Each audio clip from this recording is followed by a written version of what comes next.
ஆடி கிருத்திகை விழாவையொட்டி திருத்தணி சுப்பிரமணிய சுவாமி கோயிலில் பக்தர்கள் காவடி எடுத்து நேர்த்திக்கடன் செலுத்தி வருகின்றனர். கூடுதல் தகவல்களை செய்தியாளர் மணிகண்டன் வழங்க கேட்கலாம். மணிகண்டன், வணக்கம். இந்த நேர்த்திக்கடனை தொடர்ந்து அடுத்தபடியாக கோவிலில் என்னென்ன நிகழ்வுகள் எல்லாம் இன்றைய நாளில் நடைபெற இருக்கின்றன? என்ன நிலவரம்? வணக்கம். திருத்தணி அருள்மிகு சுப்பிரமணிய திருக்கோவில் ஆடிக்கிருத்திகை பக்கத்து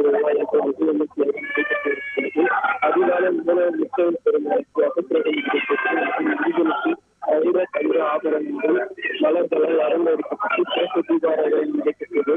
ஆந்திரா, கர்நாடகா, கேரளா உள்ளிட்ட பல்வேறு மாநில. மணிகண்டன், தொடர்ந்து இன்று கோவிலில் என்னென்ன நிகழ்வுகளால் நடைபெற இருக்கின்றன? விவரங்கள்.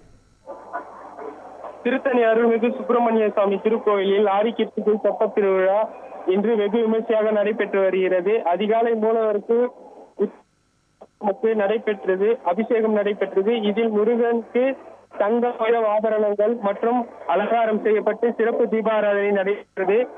ஆந்திரா, கர்நாடகா, கேரளா உள்ளிட்ட பல்வேறு மாநிலங்களில் இருந்தும் திருவள்ளூர், காஞ்சிபுரம், செங்கல்பட்டு, சென்னை பல்வேறு மாவட்டங்களில் இருந்தும் ஏராளமான பக்தர்கள் காவடிகள் எடுத்து திருத்தணி மலைக்கோவிலுக்கு குவிந்தனர். இந்த நிகழ்ச்சியில் முக்கிய நாளான இன்று மாலை 7 மணி அளவில் தெப்பத் திருவிழா 3 முறை முருகன், வள்ளி தேவியானுடன் தெப்பத்தில் வலம் வருள்ளனர். இதேபோல் பக்தர்களுக்கு பாதுகாப்பாக திருத்தணியில் கூடுதல் ரயில், கூடுதல் சொகுசு பேருந்துகள் இயக்கப்பட்டு வருகின்றனர்.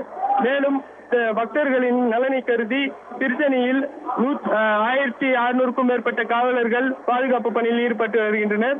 160க்கும் மேற்பட்ட கண்காணிப்பு கேமராக்களுடன் தீவிர கண்காணிப்பில் ஈடுபட்டு வருகின்றனர். உங்களுடைய விரிவான தகவல்களுக்கு நன்றி மணிகண்டன். செய்திகளை உடனுக்குடன் தெரிந்து கொள்ள உடனே சப்ஸ்கிரைப் பண்ணுங்க.